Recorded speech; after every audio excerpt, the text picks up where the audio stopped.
Recording in progress.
Good morning. I'm J.D. Stillwater. I use he, him pronouns, and I look forward to sharing leadership of today's service with Reverend Bran Lennox. Before we begin our service this morning, we have a special message from our Capital Campaign Task Force. The task force is doing really important work for this community, and we know that many of you are eager to learn more about the planned renovations of this facility. And Guy is here to tell us more.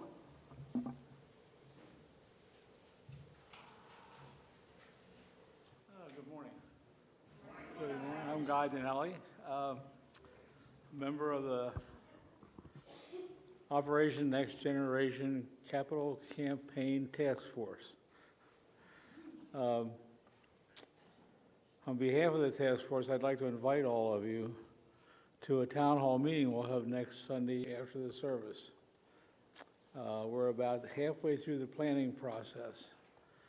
And this will be a good time for you to ask us questions about what we're doing, direction we're going. We'll have someone there from Beers Hoffman, the architect, to help answer any of the technical questions. And we've let the wish list that you started out with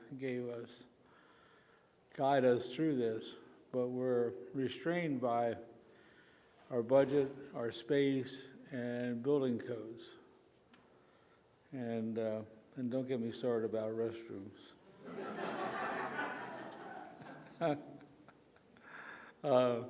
You've been very generous up to now in supporting this operation and getting ready for the next generation.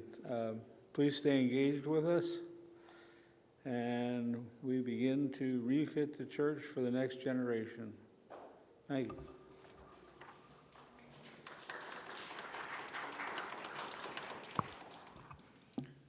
Whoever you are, wherever you live, whomever you love, whatever you do for a living, you are welcome at the Unitarian Church of Harrisburg. We invite you to join us for coffee hour following this morning's service, either downstairs or there'll be another one on Zoom. And I invite you to take this moment to hold our space here as sacred by silencing your electronic devices, which I had not done yet, and preparing yourself to just be present in this space in this moment. Online or in person, we're grateful for this time together this morning. A little story about our opening song. One of my former bandmates, a fellow marcher on the Great Peace March for Global Nuclear Disarmament, was friends with Pat Humphreys in the Cleveland folk scene long before Pat started Emma's Revolution, the musical duo that many of you probably know. And so along our way from Los Angeles to Washington, D.C., Doug would randomly sing out, "We're gonna keep on walking forward."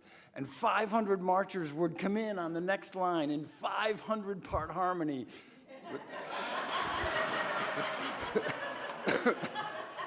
With gusto. And it made a sound that brought instant goosebumps to anyone that was listening. And it let people know that this was a movement and nothing was going to stop us from walking all the way to Washington. Well, I think we could use some of that energy this morning. We're not walking to D.C., not today anyway. So we're going to use Pat Humphreys' original lyrics with Reverend Bran leading us because their voice is much nicer than mine. And speaking of 500-part harmony, what a fantastically full community we have today. Amazing. I suspect that we may have more people come in as the hour progresses, so keep an eye out for your neighbors and let them know if there's a space next to you where they could come sit. We want to make sure that there's room for everybody here in this room. All right.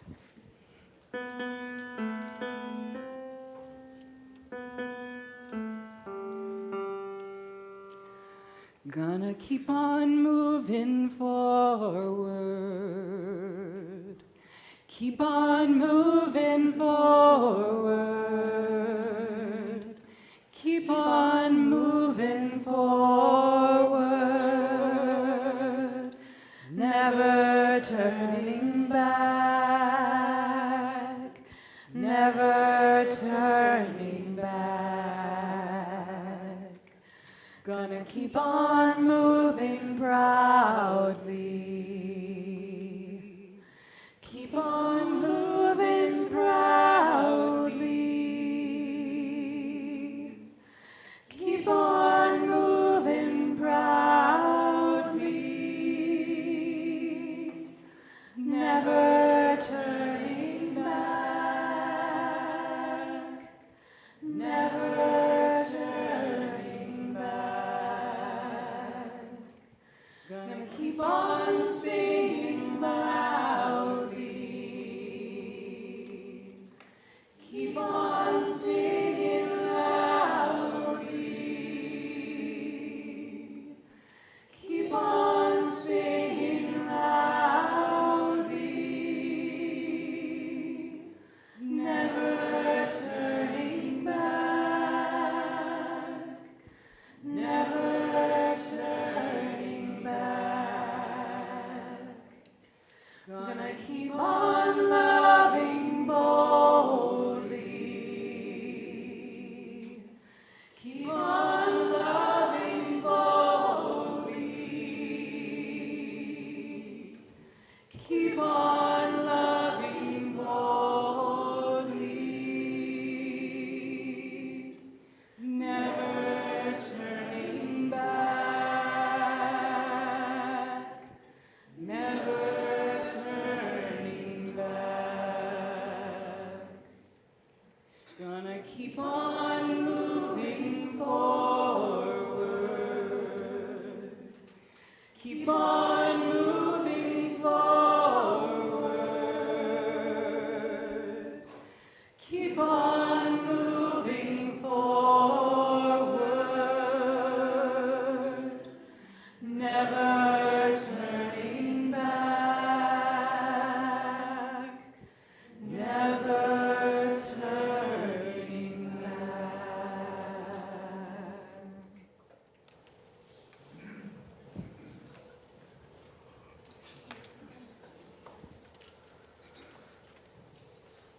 We have chosen yet again to bring ourselves here to this sanctuary today to gather as a community of faith.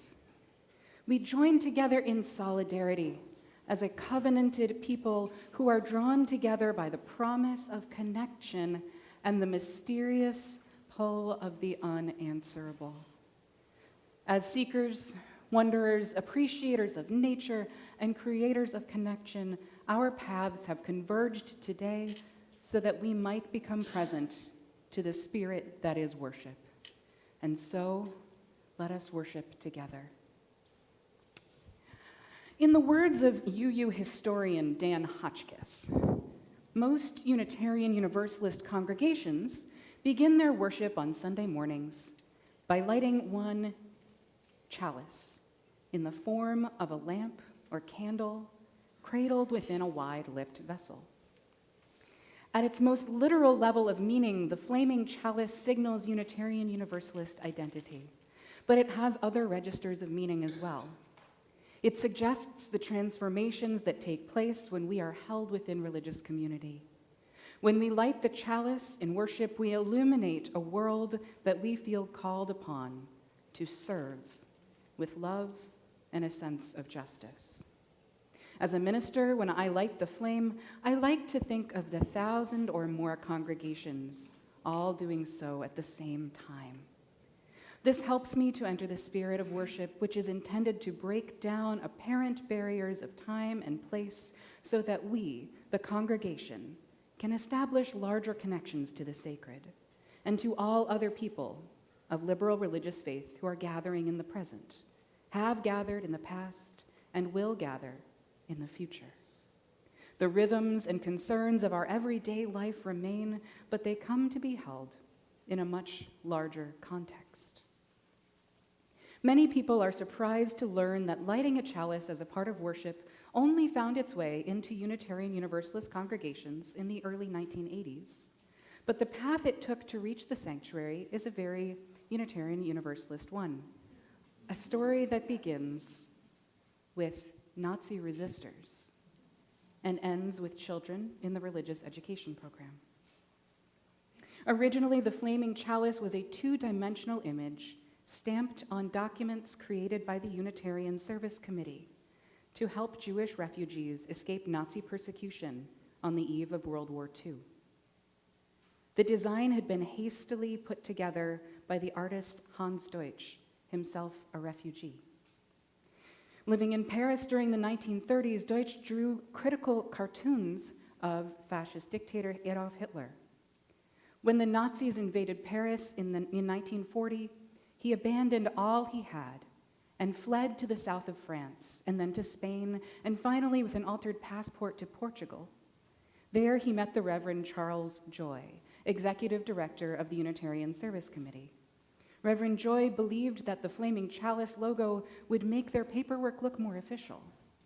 Reverend Joy would later claim that the design was reminiscent of the lamps of holy oil used by the ancient Greeks and Romans on their altars, and that the flame itself represented a spirit of helpfulness and sacrifice. This morning, we light our chalice alongside thousands of other similar flames. We call on the spirit of resilience, of resistance, of resourcefulness. And in this moment, let the light of the chalice warm our hearts with the courage we so deeply require to keep moving forward.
guess I was not the only one moved by that.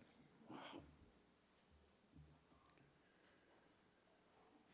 We affirm our mission to encourage, equip, and empower, and we ask that you join in the affirmation of our covenant with one another. Love is the spirit of this congregation, and service is our gift. This is our great covenant, to dwell together in peace, to seek the truth in love, and to help one another. Our beloved Director of Lifespan Faith Development is out of town today, and for a joyful reason. Corey's first grandchild, Elliot, was born on Friday. We send our love and good wishes to the Ness family and welcome Nan Kavanaugh, who will share our story for all ages today. Now, we can't get much happier than that, can we? I'm delighted to share with you this morning a wonderful book called The End is Just the Beginning. Now, starting a book at the end may seem a bit confusing, but the end of one thing is just the beginning of something else. And this book is from the New York Times best-selling author Mike Bender. It's accompanied by beautiful and inspiring illustrations by Diana Mayo. And it's a book that will help all of us understand how to meet life challenges with optimism and hope.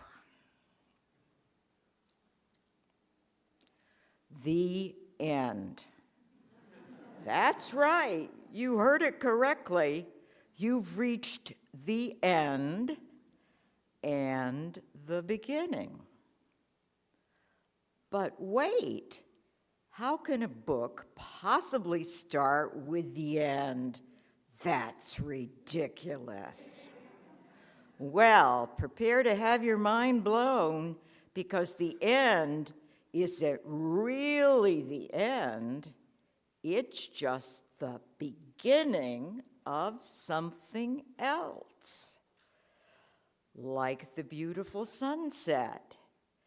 Seems like the end of the day, right? Not so fast. You see, the sun goes down.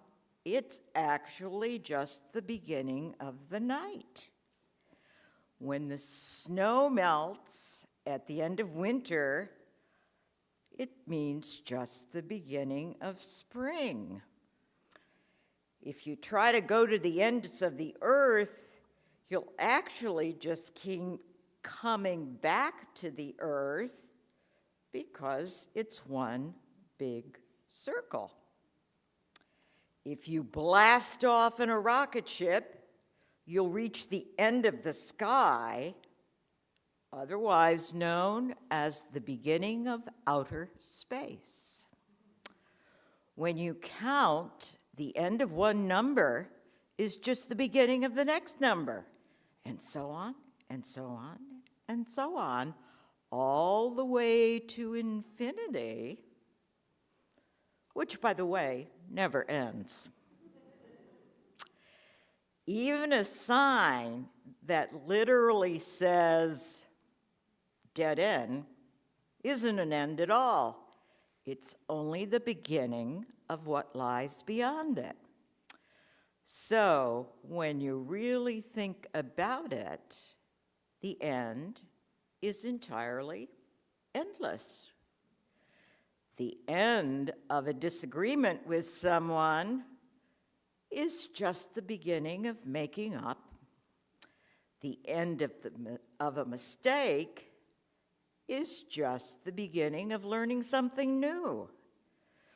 The end of being sick, JD, wherever you are, in back of me, is just the beginning of feeling better. The end of dinner is just the beginning of dessert.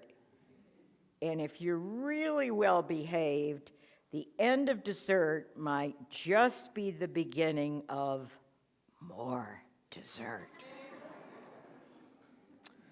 So, tonight, when you turn off the lights and go to bed, don't think of it as the end of anything. Just think of it as the beginning of a new tomorrow full of possibilities. The beginning of discovering the next book or whatever lies beyond us. Thank you.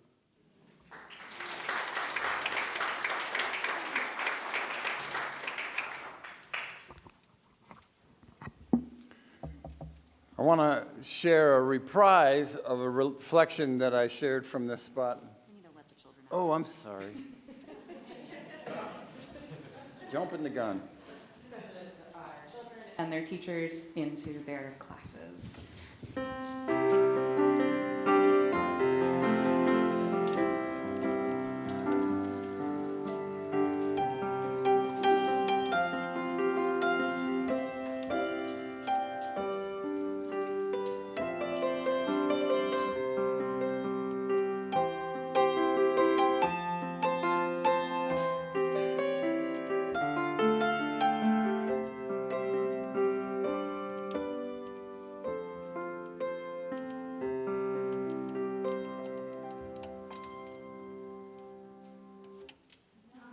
Thank you, Lois. That's beautiful. I shared a reflection very similar to this around the same time from this same spot in 2016, 2 general election cycles ago. But it still feels relevant today. Plus, it was 8 years ago, and given how my memory has changed since then, I'm guessing that none of you would have known it's a repeat if I hadn't told you. Well, shortly after that 2016 election, I sat down for my morning meditation. And about 5 minutes later, I became aware that my mouth was working furiously, mindlessly, all on its own. My tongue was on a self-assigned search and destroy mission to find and swallow every tiny scrap of breakfast that might still be lurking between my teeth. Now, I'm not a veteran meditator. Thoughts pass through my awareness like Oregon Trail wagons, some full of manure and some full of gold. But as I got my tongue to settle down, I mused again about my mouth having an autopilot, so much like a cow's or a dog's hind leg when you scratch her belly. I felt myself to be very much an animal. Well, the next thought wagon to pass through brought a line from Mary Oliver's poem, Wild Geese. She wrote, "You do not," if I can do this without choking up, "you do not have to be good. You only have to let the soft animal of your body love what it loves." The soft animal of my body. You know, young children I've asked about this are always pretty insistent that we are not animals. This is the early influence of myth and the language that enforces it. Of course, scientists have known for many years that we are animals, not only by biological definition, but also by direct ancestral kinship.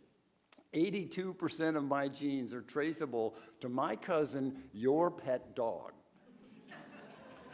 There's an 80% genetic overlap with those cud-chewing bovine relatives that I was mindly imitating Friday morning, that morning back then. So these stories that we tell ourselves profoundly affect our outlook on everything. Here I was on the morning after a presidential election, musing about the soft animal of my body, derailing my search for higher spiritual attainment. Well, my next thought hit me like a brick, or like Wednesday morning's election results. I imagined billions of primates trying to manage a global technological civilization. Animals that scratch their armpits and bite their fingernails, lash out. I should have silenced you along with my phone. Animals that are sometimes completely out of control in the rut of mating season, right? Animals that can't even manage to still their own tongues for 5 minutes. It's no wonder that we take 3 steps forward and then 2 steps back. No wonder we get scared and lash out. Of course, we make irrational, short-sighted choices. I became filled with compassion for us. How can I have anything but patience, tenderness, and amusement for these creatures, these 8 billion naked mole rats who struggle mightily, so mightily, to reconcile our instinct-driven nature as evolving mammals with our highest aspirations for a global commonwealth of equality and justice and meaningfulness? We get impatient with ourselves and each other because the story, the myth we tell ourselves is that we are civilized human beings, so we should know better. Sitting in that chair 8 years ago, picturing ducks driving trains and actual kangaroos holding kangaroo court, much of my political anxiety shifted to gratitude. We are the rats that sign weapons control treaties. We are the millions of monkeys banging away on typewriters that actually did create the complete works of Shakespeare and Wikipedia and Mary Oliver's poem. We are the hyenas that actually care for the vulnerable. We are the turkeys that vote. We are animals with soft animal bodies and some really hard animal instincts. Of course we do embarrassing things in public. Let the compassionate story we tell ourselves be about animals that evolve and struggle and fail, zigzagging our way towards our own lofty aspirations. Let me more quickly walk through the stages of grief so that I can keep moving forward with my heart stuffed full of compassion for my fellow human animals.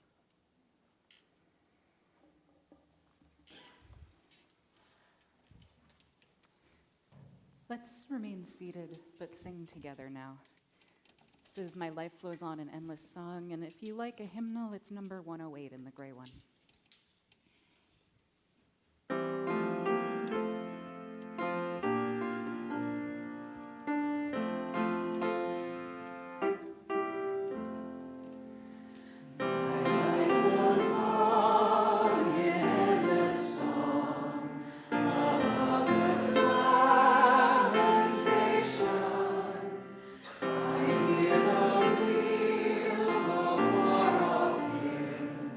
Let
I want to share something that was said in the Lord of the Rings movie by J.R.R. Tolkien's character, Sam Gamgee. Am I pronouncing that right, Rings fans? Okay. It's worth repeating this week, I think.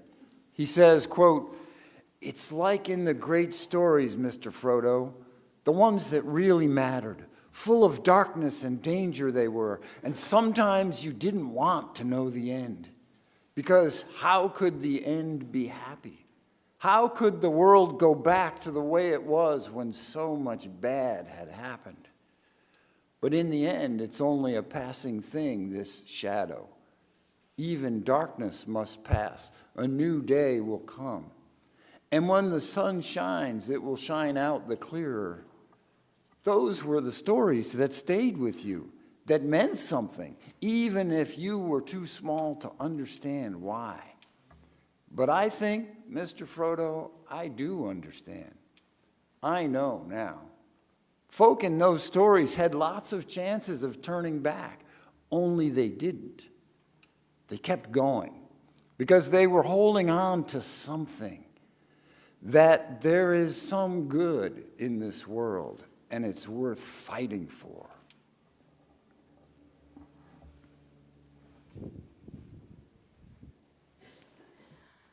If I'm going to be completely honest with you, I did not believe in my heart that this week's election outcome was possible. I believed that this year's conservative platform was so flagrantly hateful, so racist, xenophobic, misogynistic, and outright ludicrous that it had to fail. Our Unitarian Universalist shared values are as follows. Interdependence. We honor the interdependent web of all existence and acknowledge our place in it. Pluralism. We are all sacred beings, diverse in culture, experience, and theology. Justice. We work to be diverse, multicultural, beloved communities where all feel welcome and can thrive. Transformation. We adapt to the changing world. Generosity. We cultivate a spirit of gratitude and hope. Equity. We declare that every person is inherently worthy and has the right to flourish with dignity, love, and compassion. All of these values are placed with love at the center. To me, they offer a guide for what it means to be a human with a conscience in these times. I was so excited when we adopted them after a long and beautifully fraught democratic process. It seemed to me like a symbol of how the zeitgeist was evolving. Now, I won't mince words. The goals outlined in Project 2025 are so fundamentally counter to these shared values, as well as the principles from which they were made, that the advancement of that agenda in our country was unthinkable to me. I had hope that this hateful wave would fail, which would give us the opportunity to continue laboring towards liberation without the additional weight of these cruel intentions. Now that we know that the legislators which openly intend to strip rights away from myself and so many people I love will be given the opportunity to do so come January, it's hard to breathe while trying to imagine what it will take to move the world closer to alignment with these values of love. I'm facing the task of fully reimagining the trajectory of my ministry to this community. Hopelessness abounds. Fear and brokenheartedness threaten to freeze me solid. I have to call on something very deep inside if I want to keep on moving forward. I've been thinking this week about a version of the myth of Pandora's box, which ends just a little bit differently than the standard telling. Just as in the original, Pandora opens the forbidden container left in her care, and greed, envy, hatred, pain, disease, hunger, poverty, war, and death were released into the world. And just as in the original, the last thing to fly out of the box was hope. But this retelling goes on to suggest that instead of being a light to hold against the shadows which came before, hope was actually just as cruel a gift as the others. I'm not a pessimist. I'm not, I promise. And yet at times, I find that framing to be alluring. You see, hope and I have an uneasy relationship. The quality is at best paradoxical, and at worst it can be downright toxic. I am admittedly a pretty sensitive person, but hope has contributed to some seriously wounding experiences in my life. Choices I have made from that beautiful, enchanting, irrational emotional space where my being was suffused with hope turned out more often than not to lead to some profound pain. I suppose that you could call that false hope, but when you're in it, how can you possibly know the difference? Developing stability in my life has required me to, whenever possible, cultivate a philosophy of non-attachment, similar to that professed by Buddhist teachers. And this particular type of hope, false or otherwise, is a form of attachment. Attachment to a certain outcome impedes our ability to meet the moment with curiosity and openness. It disrupts our ability to connect with gratitude, and it sets us up for disappointment. I hope I pass my driver's tests. I hope I get the job. I hope more young people join the church. I hope the American public learns how to love. Not only are these attachments, I'd even say they're a form of abdication. How often does an expression of hope like this motivate you to action? To begin the journey of recovery from my years of toxic hope, I had to engage in some targeted thought replacement. Whenever I caught myself behaving hopefully, I tried to become mindful of the unknowable multitude of possibilities at hand, and then refocus on getting curious about what was around and ahead of me. I did a lot of work to make peace with the things which were out of my control. And this did a lot to improve my decision-making, but it also left a vacuum where I needed something to help me face the world's hardships without feeling crushed by them. Because that is the purpose that hope serves when it does show up to help us. At its best, hope is the antidote to despair. Curiosity is the antidote to anxiety. Gratitude is the antidote to dissatisfaction. But despair, now that's a job for hope. And this is where the paradox comes in, the big old catch-22 of human experience, because far and away, the best anti-despair fuel comes from taking some form of action demonstrating the possibility of a better world. Depending on how powerful the despair is, sometimes just getting out of bed and making a cup of tea can shake loose a crumb of hope. And other times it looks more like feeling a little more optimistic about the future after attending a protest, or feeling a little less disconnected from community after going to a committee meeting. The source of hope is the actions of hope. But if we need to do hopeful things in order to feel it, where on earth do we get the energy to act in the first place? The answer to this is different for everybody and often varies from moment to moment. For me, it's often music, and sometimes rain, and sometimes a belief that I was put on this world for the purpose of loving it through and through. And for you, it might be some concept of the divine, a belief in the universality of love, some expression of nature, the future of your grandchildren, making your ancestors proud, a belief in the power of community, or really anything that gives you a little spark of lightness. I believe that we need faith in order to reach hope. We are asking ourselves to take the actions of hope without any guarantee that our circumstances will get better. This is an irrational request. We need to have faith in something to get through it. And humans, we're really good at giving magic powers to the things which hold our attention, aren't we? We can use that ability to mythologize to our advantage when it comes time to fight against despair. In the energy-devoid state of hopelessness, we reach for whatever we believe in to back our internal promises that we will feel better.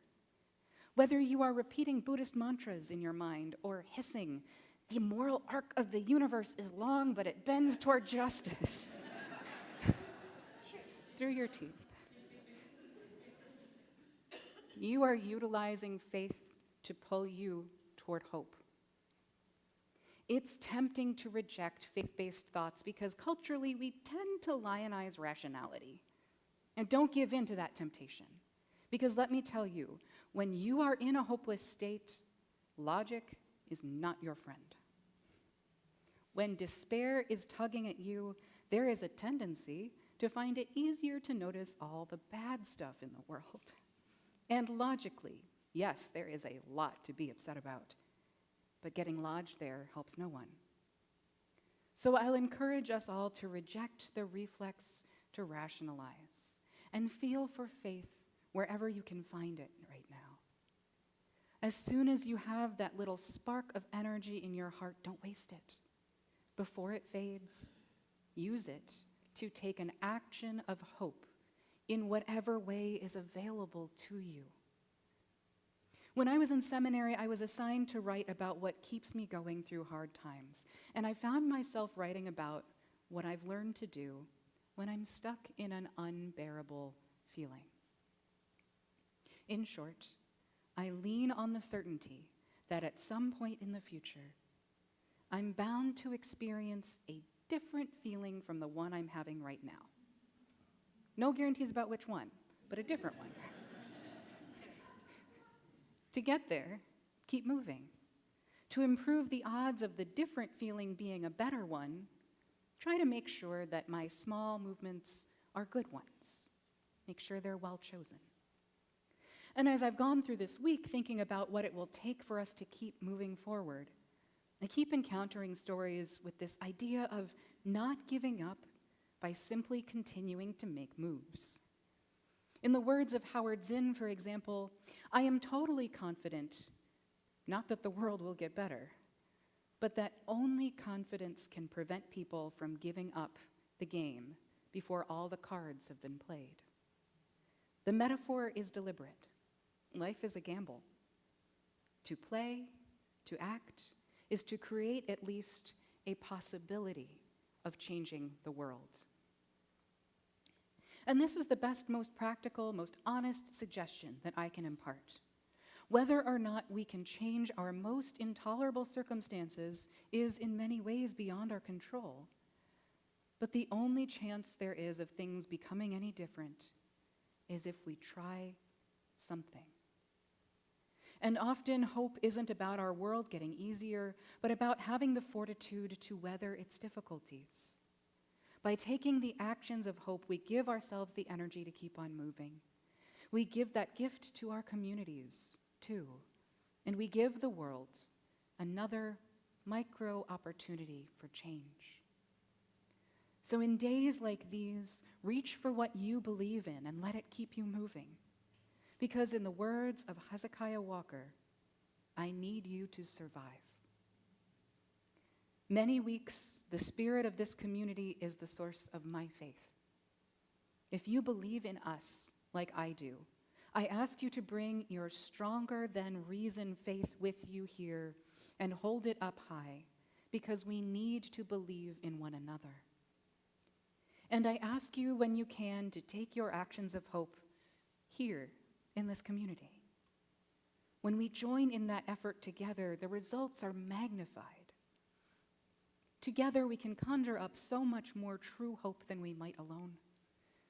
Let's show up for one another, shield each other from despair when needed, amplify each other's energy whenever possible. This is the power of a faith community. This is how we are going to face the times ahead and fight for the future. Whatever comes, we will face it together, striving for a world where our shared values are upheld. May we fulfill this call for the sake of our own hearts and for the good of the world in equal measure.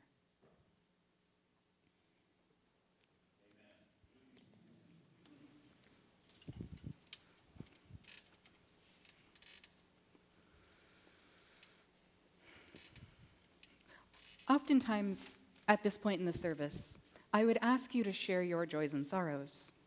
But today, committing our thoughts to paper in complete sentences may feel like both too much and not enough. These are not logical times, and we need to be in our hearts more than our heads while we try to recenter. For those of you here in the physical sanctuary, you should have received some sticky notes and a pencil when you arrived. And if you don't have any, an usher can bring them to you now. And for those joining us via Zoom or YouTube, you're invited to make use of the chat or comment features on your platform. And the invitation is to write what you are feeling right now. Try to name your emotions and keep it simple. I suggest aiming for between 1 and 5 words. And when your sticky note or notes are complete, use the center aisle to take them to the back of the room and stick them to the sanctuary door before returning to your seat. Given the events of the past few days, this can be a time for all feelings to be named without judgment. Fear, anger, denial, betrayal, humor, depression, shock, maybe some relief or hope. You may be holding experiences from your personal life alongside your reactions to global events, and all of that can be named now. Whatever you are bringing into this space today, we are going to witness it together.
Let's join together in the spirit of meditation.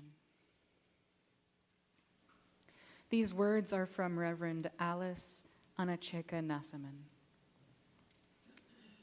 In a world so filled with brokenness and sorrow, it would be easy to lose ourselves in never-ending grief, to be choked by our outrage, to be paralyzed by the enormity of suffering, to feel our hearts squeeze tight with hopelessness.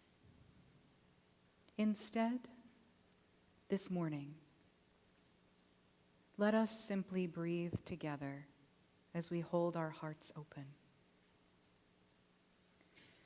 Breathing in as our hearts fill with compassion. Breathing out as we pray for healing in our world and in our lives. Breathing in, opening ourselves to the transforming power of love.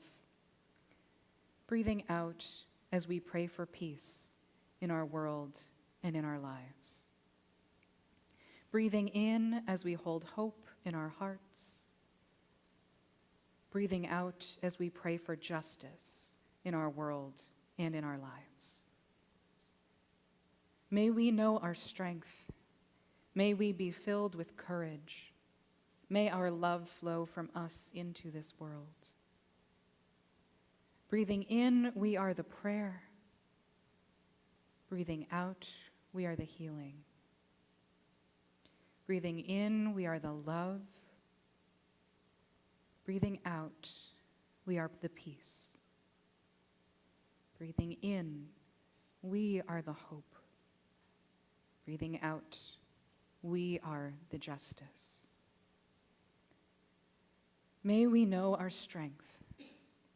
May we be filled with courage. May our love flow from us into this world.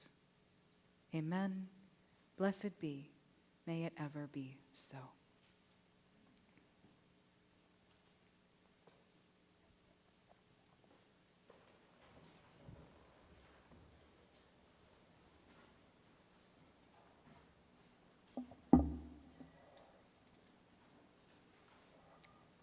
The Unitarian Church of Harrisburg is, as always, an intentionally gathered congregation of freely thinking, loving people. The church is created, sustained, and supported by us. Each month we share half of our Sunday plate collection with a local nonprofit organization. For the month of November, we're sharing with the Disaster Relief Fund. The Disaster Relief Fund is part of a covenant between the Unitarian Universalist Association and the congregations, the member congregations, between congregations who give generously to those in need and with our community partners. Currently, in addition to providing aid in several areas, the UUA is assisting congregations and communities impacted by Hurricane Helene. If you wish to contribute online, visit uchbg.org. That's uchbg.org. And on the homepage, there are some options. Your financial support and commitment matter. Please consider giving what you're able.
we dedicate these gifts to the work of this congregation, weaving a tapestry of compassion and action, faith and fellowship, hope and wholeness.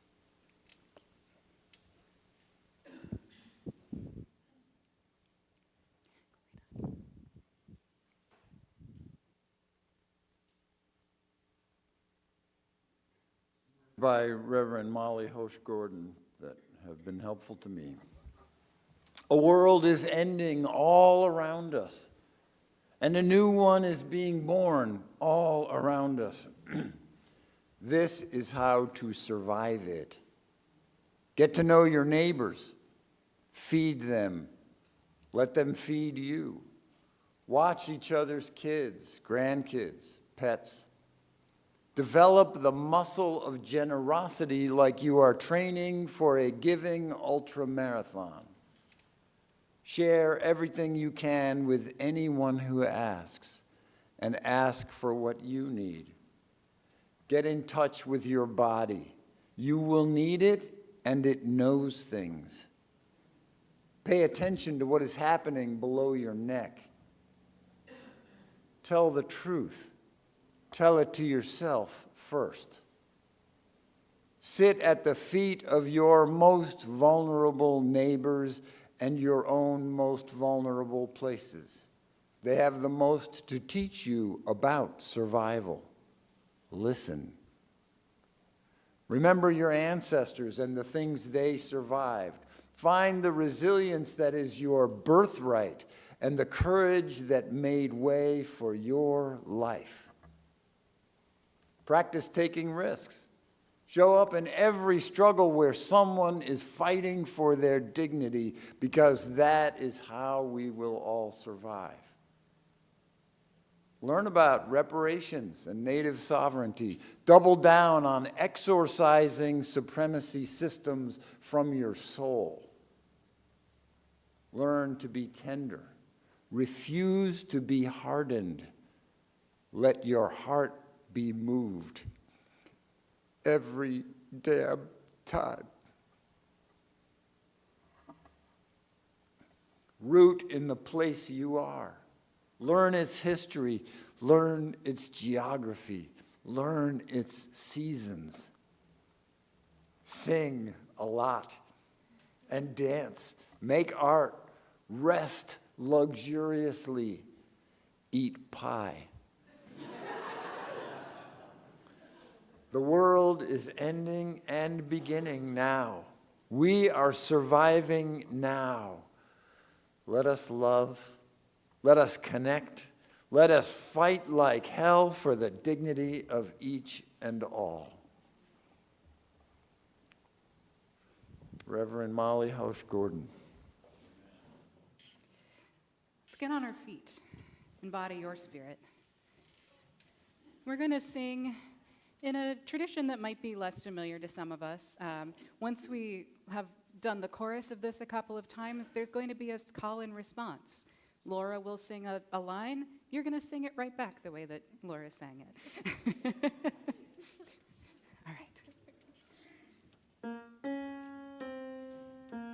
You've got to put one foot in front of the other and lead with love. Put one foot in front of the other and lead with love. You gotta put one foot in front of the other and lead with love. Put one foot in front of the other and lead with love. You gotta put one foot in front of the other and lead with love. Put one foot in front of the other and lead with love. You gotta put one foot in front of the other and lead with love. Put one foot in front of the other and lead with love. Don't give up hope. Don't give up hope. You're not alone. You're not alone. Don't you give up. Don't you give up. Keep moving on. Keep moving on.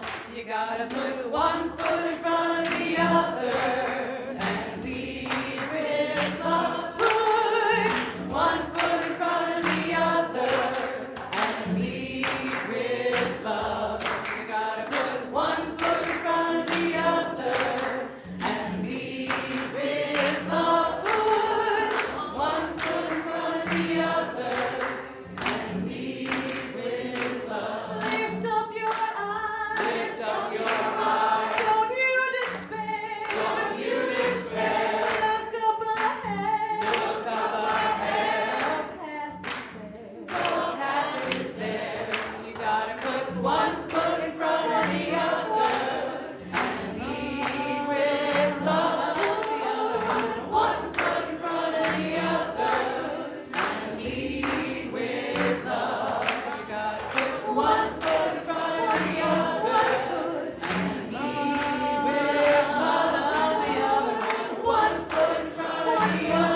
These benediction words come from Unitarian visionary, the Reverend Norbert Chapek. It is worthwhile to live and fight courageously for sacred ideals. Oh, blow ye evil winds into my body's fire, my soul you'll never unravel. Even though disappointed 1,000 times, or fallen in the fight, and everything would worthless seem, I have lived amidst eternity.